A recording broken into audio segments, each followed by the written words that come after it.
With the evolution of WBPP, its output has effectively evolved as well. Different kinds of output, different kinds of files that we're going to see are created in the course of doing the pipeline of WBPP. So in this section, I'm going to highlight what some of this output looks like. I'm going to begin with what I think many people know, but also add some information that, as of late, has been confusing to many users. So I'm going to clear up some of that information as well.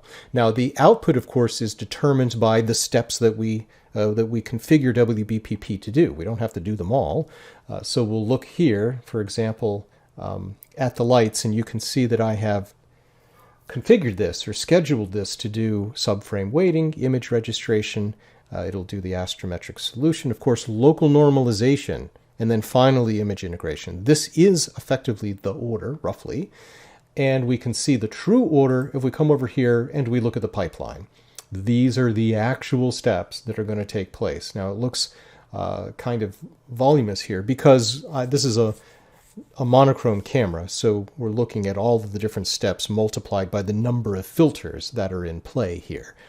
If you had a one-shot color camera, of course, there are going to be lesser things to see. So for example, in the integrated results here, this is the post-processing, and we're going to create integrated results of all the red data for each filter. You know, luminance, hydrogen alpha, green and blue here is what is configured. It's configured to do.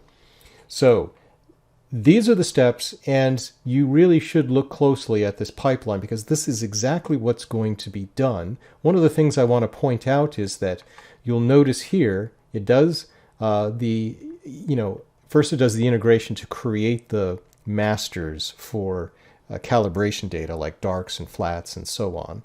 But then after it's done with that, it actually calibrates the light frames itself with or using those masters. Then it'll do, if you've set it up to do cosmetic correction as I have, it'll do that. It'll do these measurements of the data, remove some bad frames. The plate solving is that astrometric solution for the reference frame that will be used in image registration. Once you know which frame is going to be your reference, you can solve that astrometrically and then apply that solution to all the other frames. So registration happens here, and then is local normalization. And then finally, after you've done that, you're going to do the image integration. So in the local normalization step, what I have done in the past is I have asked to actually do this interactively, which is actually a lot of fun to be able to do. And then in the pipeline, we'll be able to see that it is interactive here. I'll have a section that explains about the interactivity of WBPP with respect to local normalization in particular. But again, here we're just talking about the output. So let's now consider the output. And one more thing I'm just going to point out here. You'll see that there is something about caching. I'm going to get to that as well. But first, the output. I'm going to exit out of here and actually show you the output of that very setup that I configured there for this particular data set. So here are the raw data. You can see the raw data running around here. And then these particular folders, these folders are the ones that WBPP generated. And in my instructional videos, I am sure to point out to everyone, you should memorize the names of these folders, and you should know what is inside of them so you're not surprised by them or surprised by what you find in here. These are the places, these folders are where you need to look in order to solve problems when there is some issue with the data or seemingly some misconfiguration of WBPP. This is the place to look.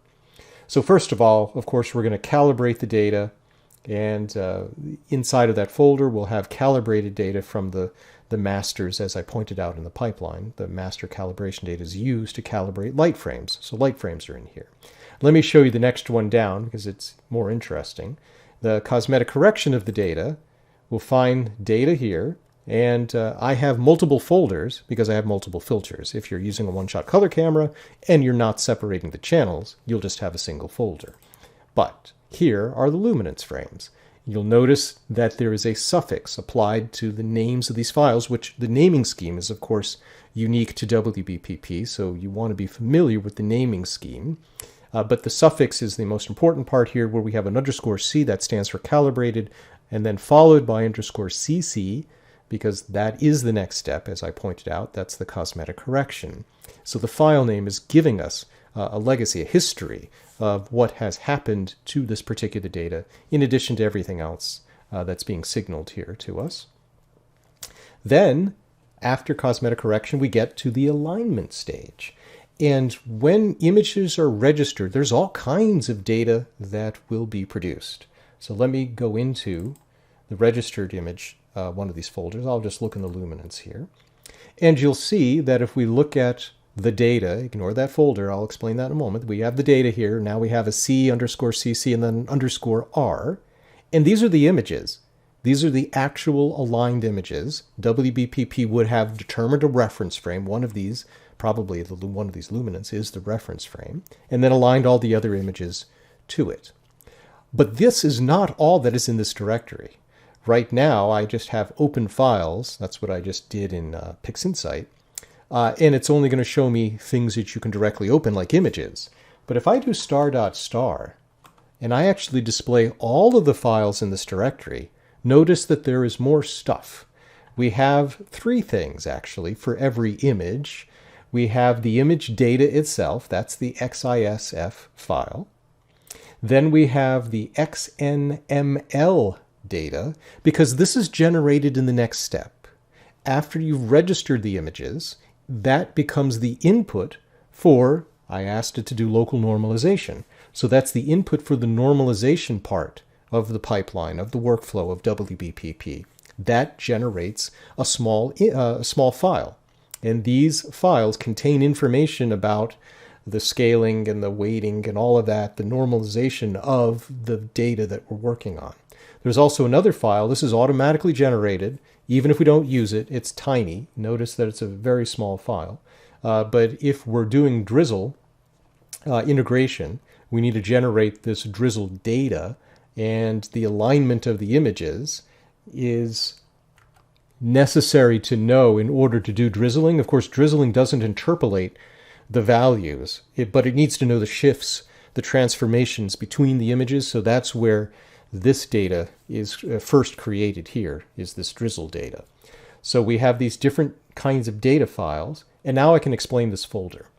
So when you use local normalization, and I'll have a separate section that just exclusively talks about the local normalization and its use in WBPP, but just understand for the moment that as part of the workflow, it can either do it automatically or you can do it interactively and generate a reference frame for purposes of doing this local normalization. Typically, you're going to integrate a small number of frames together to create a nice gold standard reference, if you will, and you'll use that to normalize all the other data. That's going to match all of the gradients and things like that to make it appropriate to do image integration, which is partly going to have the rejection part of image integration. You need normalized data. So we create this reference frame that does all of that stuff, and it itself, in order to create that reference frame, you have to do this kind of quick little local normalization step on these data, and then that becomes the reference. So that's what this is. This is just the normalization data that was necessary to create the reference. You'll notice the actual integrated image. So we only have 1, 2, 3, 4, 5, 6. So 7 images were integrated together to create a reference. Now there were probably 20 or 30 actual frames, but a small subset of them might be more, I didn't count, were actually integrated together to create the reference itself. But we're not going to find it here because anything that's an integrated image, that's over in the masters directory. So now we'll exit out of here. But that's why we find that folder here. People were confused. What is this folder about? That's what it's about. So now we're going to come out of here, and we'll find that we've looked at the register directory. Now the final directory to look at is, of course, the masters. These are what I would just call the integrated images. Any of the images that are integrated together, image integration does the job. That's why we find them in here. So This is the point that people got a little confused. These LN reference frames, if you open them up, they look kind of good. So people wondered, should I be using these frames or the masters in each of the, should I use the master light frame here for the luminance, or should I use this one up here, which is the, whichever one, this one here, there's a luminance that says LN reference. If you look at the two frames, they both kind of probably look pretty good. And that's because this is the integration of a subset of all of the frames. But ultimately, of course, you want to integrate all of the frames. So you're going to use this one. This is an intermediate file that was generated to be used as a reference at the local normalization step. So that's what these outputs are, and they actually tell us something about it. It tells us that the method that was used to determine what the best frames was, in this case was PSF signal weight, and 5 of the highest PSF signal weighted ones were used. Here you can see, remember I said there were 7? Well, now you can see, yes, indeed, 7 frames were used here for the luminance to generate that reference. And I think everyone is familiar then with the rest of this stuff, where we have the integrated results of our calibration data, biases, darks, and flats. Here are all the flats here. And then, of course, we have the light frames down here. Now, the final folder, and probably the least, the one that people kind of skip over the most, the least appreciated of all the folders, is the logs folder. So let's look in the logs folder. And we're going to have all kinds of information here, especially in my particular case. This is going to be important for a moment. These log files are a log of what happens every time you execute WBPP. And what I'm trying to convince you here is that I actually executed WBPP multiple times. I didn't do it just once. I would just have one log file if I did it once, but I must have done it multiple times. And there's a good reason why I did it multiple times, and I'll get to that in a moment. So you'll notice that there is a log, and also generated are these process container JavaScript things. I am going to have yet another section to just look into these. These are awesome things. You can open these in you can open these in PixInsight, and you will see the full pipeline of every process that was used, configured as it was actually configured at execution time. And it's a great way to discover all the kinds of things that were going on. You can see every single parameter at every step of the way. So I'll be demonstrating that in a separate section, but that is the output here. It's a very useful thing. It's a new thing, but the log file itself is really where you need, oh, I can't do that. The log file itself is really where you need to look if you're going to try to solve a problem. There are those summary logs that you get after you execute WBPP. Those don't really tell you anything. Those are only telling you I succeeded or failed in a very general sense. They're not useful. Sometimes people, will post on the internet somewhere, something didn't work for me, look, and they post the summary file, but that has no useful information, really. All it's telling you is really go look here if you have a problem. So you really do want to open up one of these log files. And knowing the order of the execution of the pipeline, you can say exactly where you need to look in here. Now, the easiest way to go find things, if I wanted to search for reference frame or local normalization or whatever, I can just search for words like reference, and I'll at least go to a section that's relevant, begin the selection for the best reference frame, for example.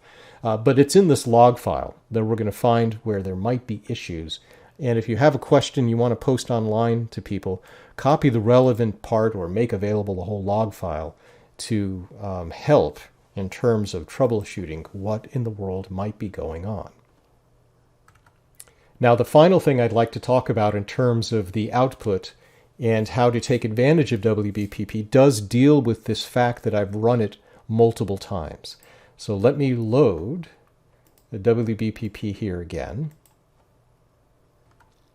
And you'll see over here that after you've run WBPP, that there is a purge cache button here.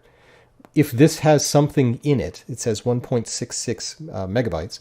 If there's some number in here, it means that WBPP has recorded all of the parameters that were used in order to, populate and take it and to execute, I should say, every single process. And it also records the names and timestamps of all the files. The idea here is that if you change something, like if I wanted to redo something, this is exactly what I did, by the way. If I wanted to redo the hydrogen alpha data, and instead of having, and I'm just making this up, all right? If I wanted to have a different pedestal value, I could do that. And that's the only thing I would need to change. I could then rerun, I don't have an output directory, but I would have originally.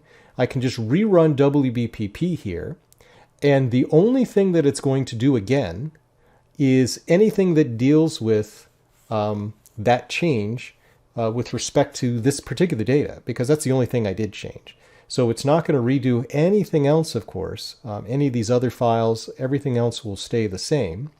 But because this particular change is something that would be, this actually, if I change the pedestal for the H-alpha data, this would require that all of the data be recalibrated. So this would actually make all of the hydrogen alpha data redone from basically the beginning. So let's say that I did a different kind of change to the hydrogen alpha data. Let's say, for example, that all I wanted to change, and let's say it wasn't just for the hydrogen alpha data, let's say it's for all the data or something. I just change a parameter here. Like maybe I change the minimum weight that was used. I make it like, 0.3. Or perhaps I change the rejection method because I wanted to use a different method, like Winsorized sigma clipping. Now, when I change this parameter this time, in terms of the pipeline, that change will only affect things during image integration. So if I just run WBPP right now again, it's going to know that none of the parameters, all the parameters and files that were used as this part of the pipeline, none of it's changed. So the only thing it will actually affect is the integration part of the routine. That's the cool thing that you can now do, is that once you change a parameter, it just keeps track of everything that is in consequence needs to be redone. But otherwise, if there's no change in parameter and the files are the same, then it just won't do anything again. And so you can use WBPP in multiple instances. Now, in my particular case, I was messing around with the hydrogen alpha pedestal because I was trying to fix something with regards to that with the HA data. All the other data was fine. It was just the HA data. So now if I get out of here and I go into the hydrogen alpha, and I'll just show you in the registered here, the registered data. If we look at the HA data here, you'll see that I have multiple copies of the files. You won't find this in any of the other directories, only here, because it was only the H-alpha that was affected by the changes that I was making. But I'll have multiple copies of files. So WBPP is not going to overwrite any files. Instead, it's just going to create copies of them. And the most recent ones that has the most recent timestamp, those are the ones that it's going to look at if we change some parameter or something in WBPP to run it again.